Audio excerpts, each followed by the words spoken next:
कारल्याची भाजी म्हणलं की बरेच जण नाकं मुरडतात कारण ती कडू असते.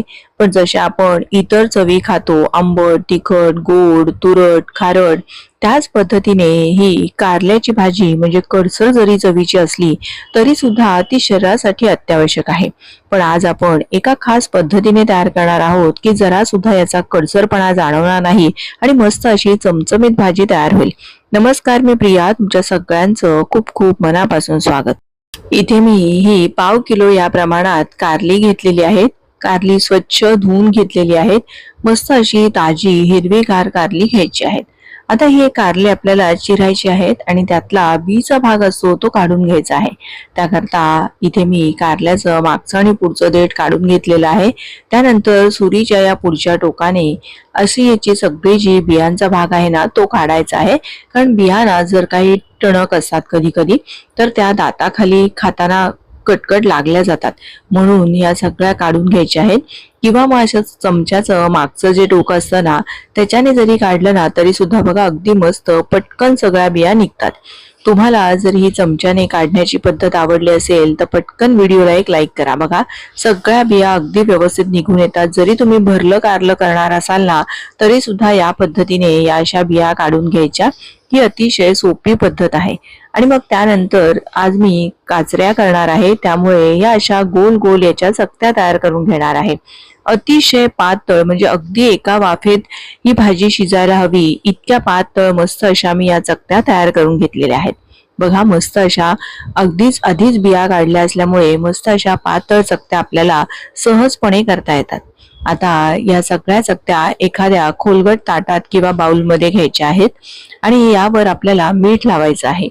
साधारण अर्धा ते पाऊण चमचा इतकं मी पाव किलो काचऱ्यांसाठी मीठ लावलेलं आहे आणि बरोबरीने अर्धा चमचा इतकी हळद. हळद आणि मीठ हे जेव्हा आपण असं कारल्याच्या या चकत्यांना किंवा कारल्यांना लावून ठेवतो त्यावेळेस त्याचा बराचसा कडसरपणा कमी होतो आणि ज्याचा जो एक उग्र वास असतो, कडसर वास असतो, तो सुद्धा अगदी बऱ्यापैकी कमी होतो.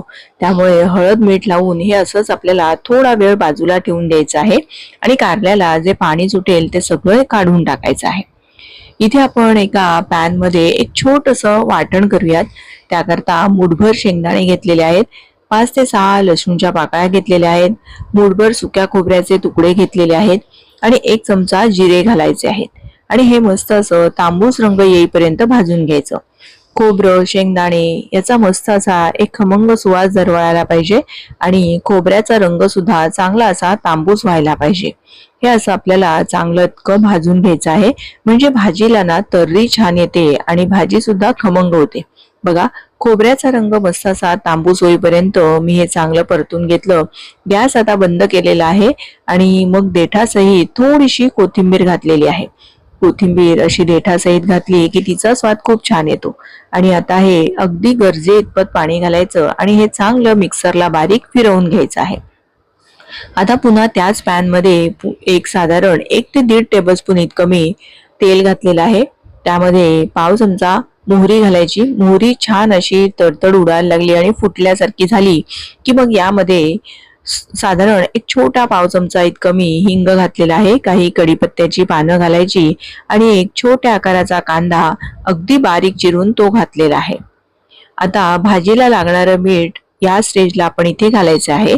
आधी आपण सुरुवातीला कारल्यांना थोडंसं मीठ लावलेलं आहे, पण आता आपल्याला भाजीला सुद्धा थोडं मीठ लागणार आहे. कांदा चांगला मीठ घातलं की पटकन त्याचा रंग बदलतो, म्हणून मीठ घालून कधीही कांदा असा परतून घ्यायचा.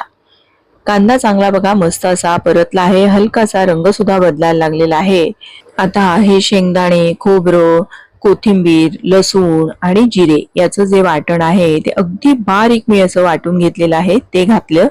त्यानंतर लगेच यावर आवडीचे मसाले घालायचे. तर मी इथे 1 चमचा लाल तिखट घातलेला आहे, 1 चमचा धनेपूड घालायची, अर्धा चमचा हळद घालायची आहे आणि अर्धा चमचा इतका मी गरम मसाला घातलेला आहे किंवा तुमचा साठवणीचा काळा मसाला किंवा तुम्ही जो कुठला घाटी मसाला वापरत असाल तर तो वापरला तरीही चालेल. आता हे मसाले चांगले असे आपल्याला या वाटणामध्ये असे परतून घ्यायचे आहेत. पण जर आपण बराच वेळ असंच परतत राहिलो तेल सुटेपर्यंत तर कधी कधी हे मसाले करपतात. म्हणून मी मिक्सरच्या भांड्यामध्ये थोडंसं पाणी घातलं आणि ते पाणी या मसाले शिजण्यासाठी किंवा मसाल्यांचा कच्चा वास निघून जाण्यासाठी यामध्ये घातलेला आहे.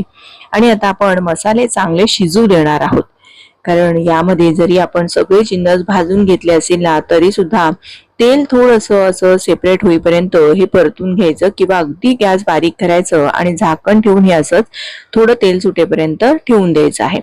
इथे आपण जे मीठ आणि हळद लावून ठेवलं होतं काचऱ्यांना, त्याला सुद्धा पाणी सुटलेलं आहे.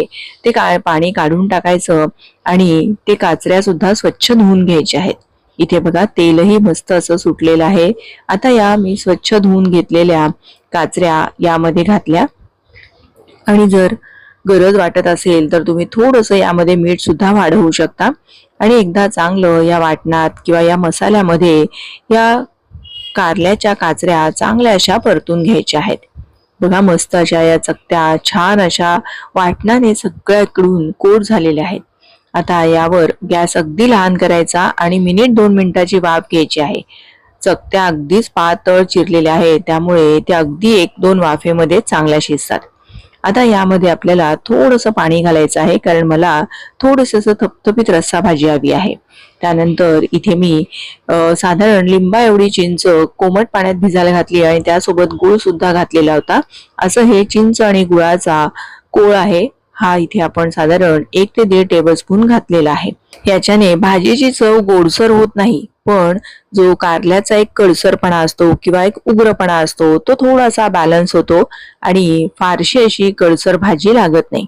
अगदी मस्त अशी चटपटीत, म्हणजे कोणीही खाऊ शकेल, अगदी लहान मुलं सुद्धा खातील ना, इतकी छान ही भाजी तयार होते.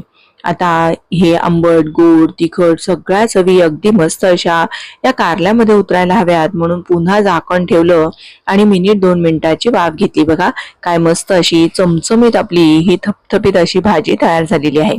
आता सगळ्यात शेवटी गॅस बंद केला की मग वरून थोडीशी बारीक चिरलेली कोथिंबीर घालायची आणि आपली ही भाजी बनवून तयार झाली आहे. तुमची मुलं किंवा घरामध्ये जे कोणी कारल्याची भाजी खात नाही त्यांना या पद्धतीने एकदा तरी ही भाजी करून द्या. ते सुद्धा अगदी आवडीने भाजी खायला लागतील, याची मात्र 100% खात्री. तुम्ही जर या पद्धतीची भाजी करून पाहिली तर मला कमेंट करून सांगायला अजिबात विसरू नका.